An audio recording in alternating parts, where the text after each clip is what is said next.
प्रिय विद्यार्थियों, आज का व्याख्यान एमएससी मैथमेटिक्स प्रीवियस ईयर के छात्रों के लिए है। प्रीवियस ईयर के प्रथम सेमेस्टर के प्रथम प्रश्न पत्र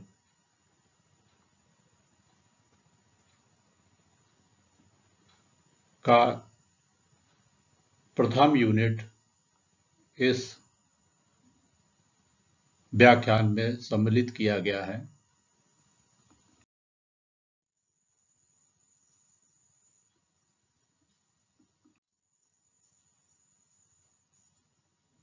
प्रथम प्रश्न पत्र एडवांस एब्स्ट्रैक्ट अलजेब्रा, जिसमें से टॉपिक टाइटल नॉर्मल एंड सब नॉर्मल सीरीज ऑफ ग्रुप्स को लिया गया है। यह प्रथम यूनिट में है। नॉर्मल एंड सब नॉर्मल सीरीज ऑफ ग्रुप्स को पढ़ने से पहले यह आवश्यक होगा कि हम नॉर्मल सब ग्रुप, प्रॉपर नॉर्मल सब group, simple group, maximal normal सब ग्रुप और कोशिएंट ग्रुप के बारे में जान लें। इस व्याख्यान का उद्देश्य नॉर्मल एंड सब नॉर्मल सीरीज ऑफ ग्रुप के बारे में जानना, length of the sub normal series को जानना, रिडंडेंट एंड इररिडंडेंट सीरीज के बारे में जानना है।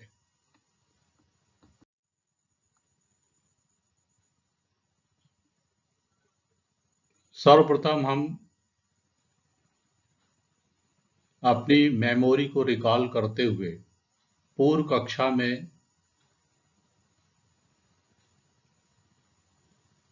कुछ बेसिक नॉलेज जो हमने गेन किया है उसके बारे में हम यहाँ पर देखेंगे। जैसे नॉर्मल सब ग्रुप, इसको हमने पूर्व कक्षा में पढ़ा है। नॉर्मल सब ग्रुप को हम डिफाइन करेंगे। A subgroup H of a group G is said to be a normal subgroup of Z if for every X belong in G and for every H belong H, X, H, X inverse belong in H. And it is also written as H is a normal subgroup of Z. यहाँ जो symbol use किया गया है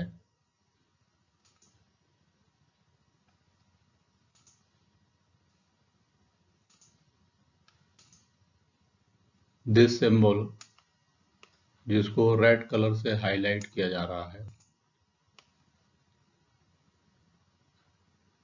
यह normal subgroup का symbol है।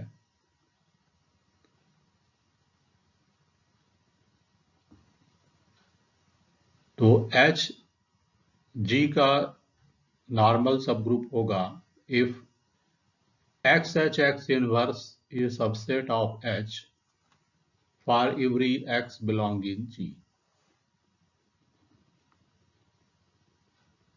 कुछ महत्वपूर्ण बिंदुओं पर हम विचार करेंगे।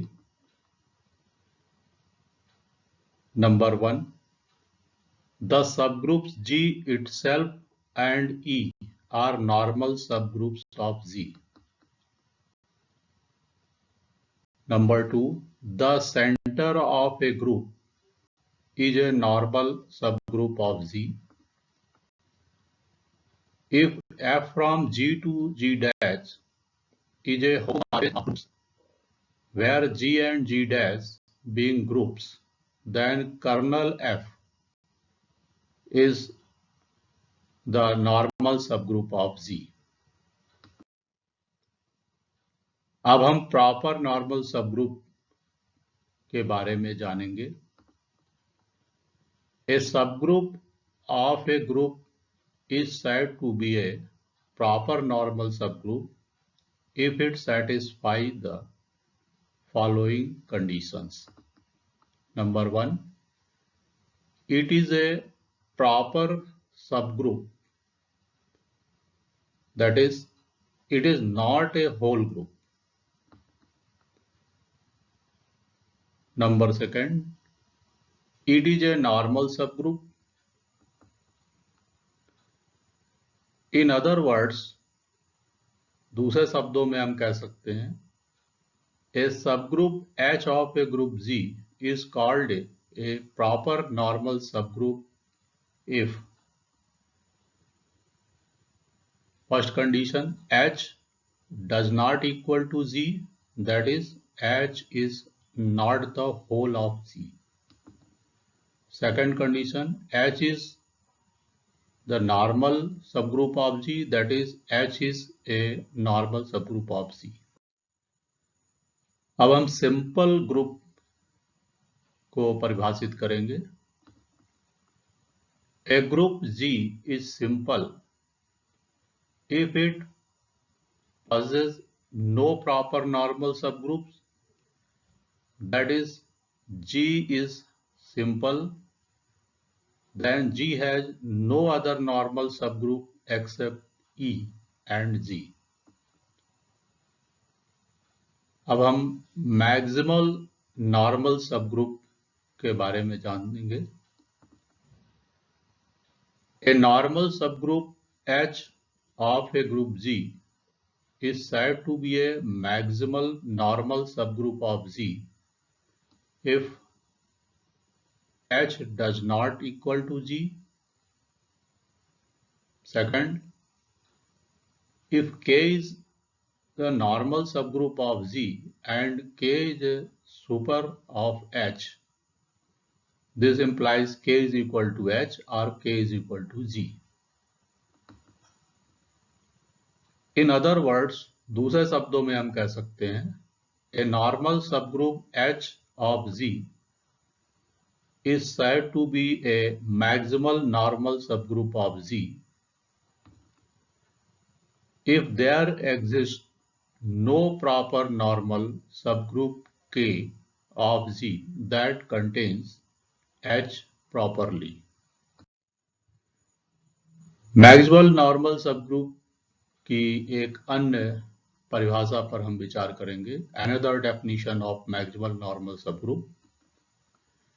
A proper subgroup of a group is called a maximal normal subgroup if first condition, it is normal and only normal subgroup properly containing it is the whole group.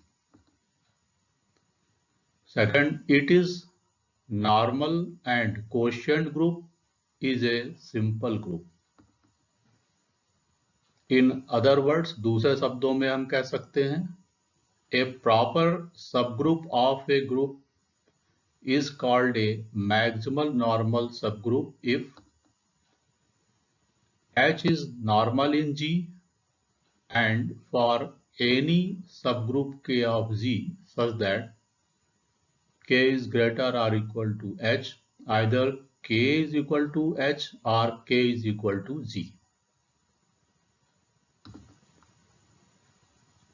Second condition, H is normal in G and G upon H is a simple group.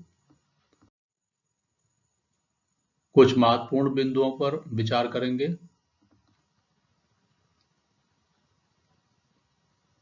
प्रथम बिंदु, a normal subgroup H of a group Z is a maximal normal subgroup of Z if and only if G upon H is simple.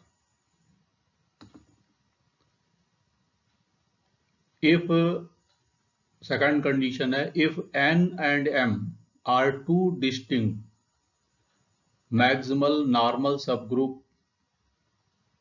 of a group Z, then n intersection m is a maximal normal subgroup of n and also of m. अब हम quotient group के बारे में जानकारी प्राप्त करेंगे। Quotient group को हम परिभाषित करेंगे for a group Z and a normal subgroup H of Z, the quotient group of H in G, written as G upon H and read as G modulo H, is the set of quotients of H in G. Quotient groups are also called the factor groups. The elements of G upon H are written as HA and form a group under the usual operation on the group H on the coefficient A. यहां तक हमने पूर्व कक्षा में जो पढ़ा था,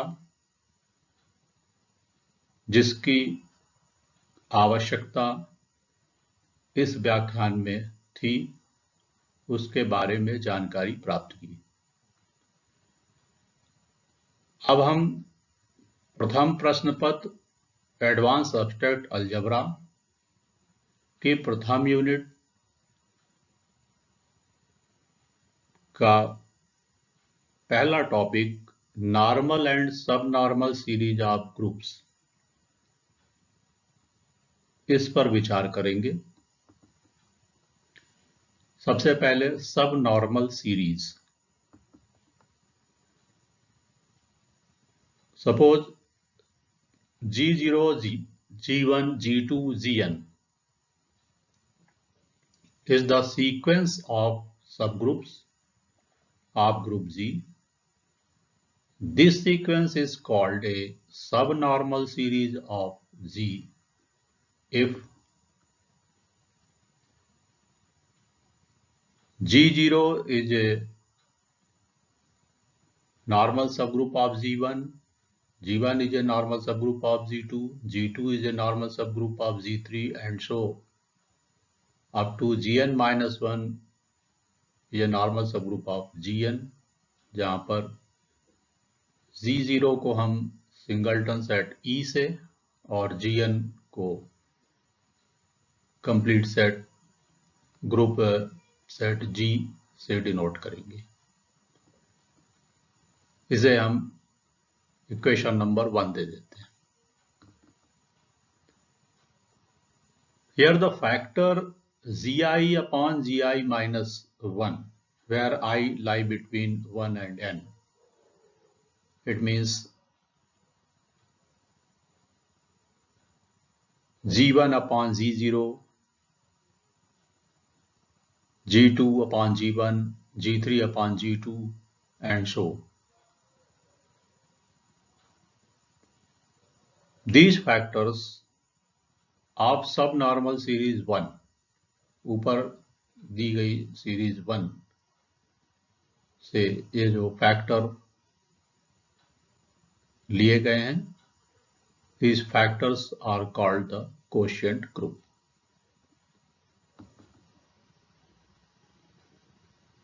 अब हम नॉर्मल सीरीज के बारे में देखते हैं। द सीरीज 1, ऊपर दिखाई गई series 1 is said to be a normal series of Z if each Gi minus 1 is a normal subgroup of Z itself,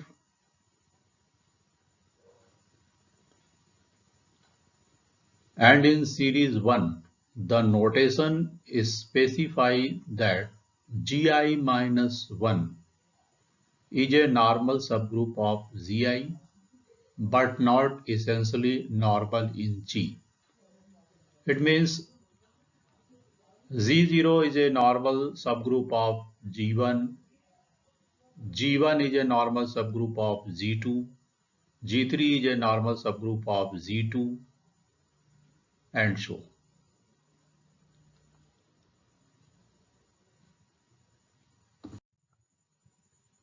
कुछ महत्वपूर्ण बिंदुओं पर विचार करेंगे। We frequently mention a subnormal series Z0, Z1, G2 up to Gn by writing नीचे लिखे गए series 2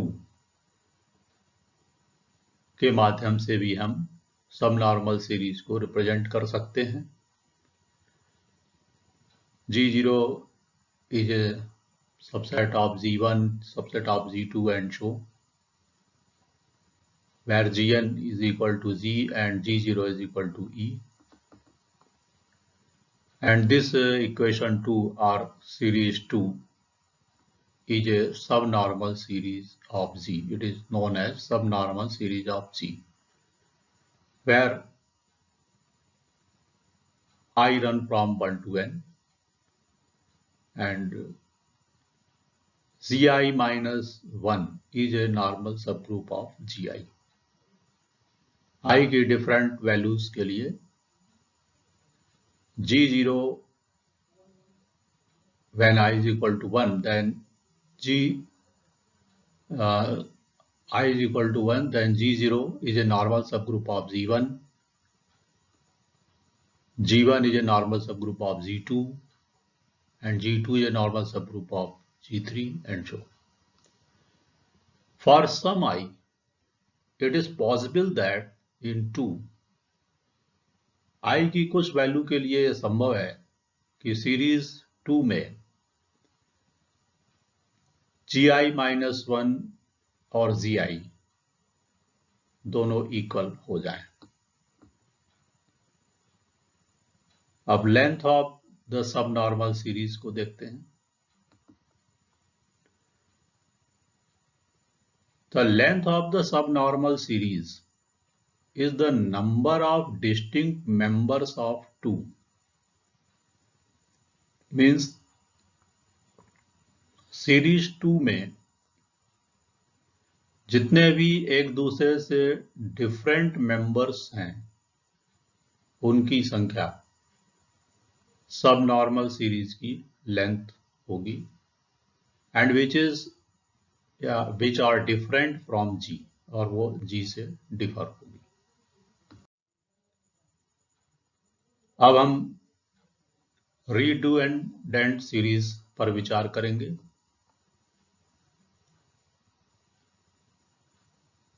For some I is equal to 1 to n, I is equal to कुछ I is equal to 1 to n के लिए the subnormal series 1, पीछे की slide में या पूर्व में बताया गया सबनॉर्मल सीरीज 1 को हम रिडंडेंट सीरीज कहते हैं if Gi is equal to Gi minus 1. It means यदि Gi is equal to Gi minus 1 हो जाए तो कुछ I is equal to 1 to n के लिए पीछे बताई गई सब नॉर्मल सीरीज 1 रिडंडेंट सीरीज कहलाती है। अदरवाइज अन्यथा हम इसे रिडंडेंट सीरीज कहेंगे।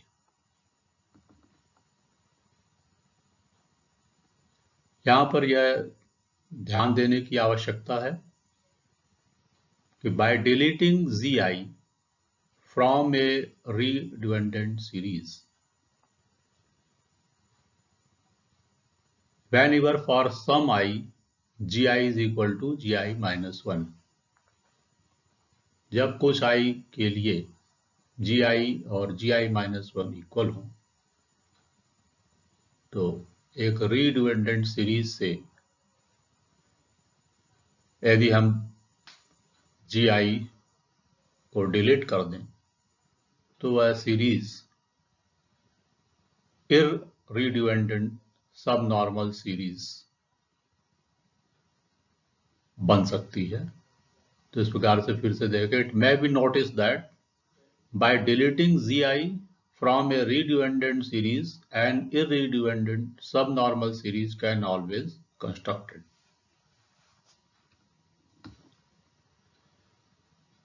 इस प्रकार if the subnormal series 2, पीछे बताई गई series subnormal series 2 is irredundant series, तो यदि हम ऐसा करते हैं, किसी redundant सीरीज से Gi को डिलीट करते हैं, तो वह irredundant सबनॉर्मल सीरीज में बदल जाती है, या irredundant सबनॉर्मल सीरीज को हम कंस्ट्रक्ट कर सकते हैं। तो हम ये कह सकते हैं कि if the subnormal series 2 is irredundant, यदि सबनॉर्मल सीरीज 2 पीछे दी गई irredundant है, तो then all GIs are distinct, तो वहां पर जितने भी GIs हैं वो सभी डिस्टिंक्ट होंगे, and therefore its length is n itself, और इस प्रकार से उसकी लेंथ n होगी। We frequently mention an irredundant subnormal series G0, G1, G2, Gn। एक irredundant subnormal series G0, G1, G2, Gn up to Gn को हम इस प्रकार लिख करके भी रिप्रेजेंट कर सकते हैं। G0 is less than G1, where G0 is E and G1 is equal to G. Yeah, G0 is less than G1, less than G2, up to less than Gn minus 1, less than Gn is equal to G. Gn is equal to G and G0 is equal to E suppose करते हुए, ऐसा भी हम लिखते हुए किसी irredundant series को mention कर सकते हैं।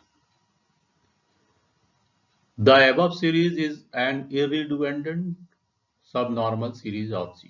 ऊपर बताई गई दोनों सीरीज irredundant subnormal सीरीज है G के लिए।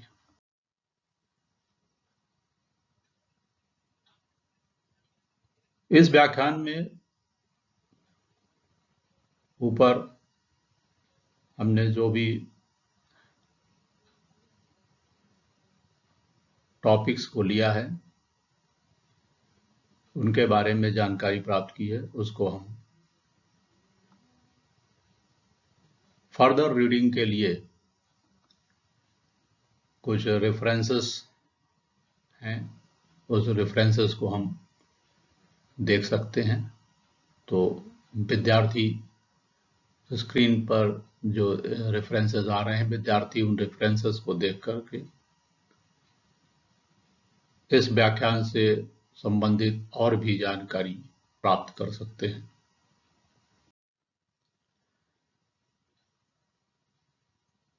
स्वयं को एसेस करने के लिए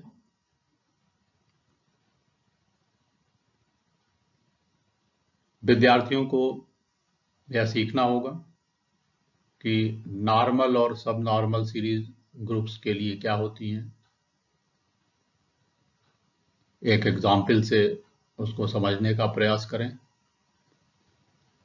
सब नॉर्मल सीरीज की लेंथ क्या होती है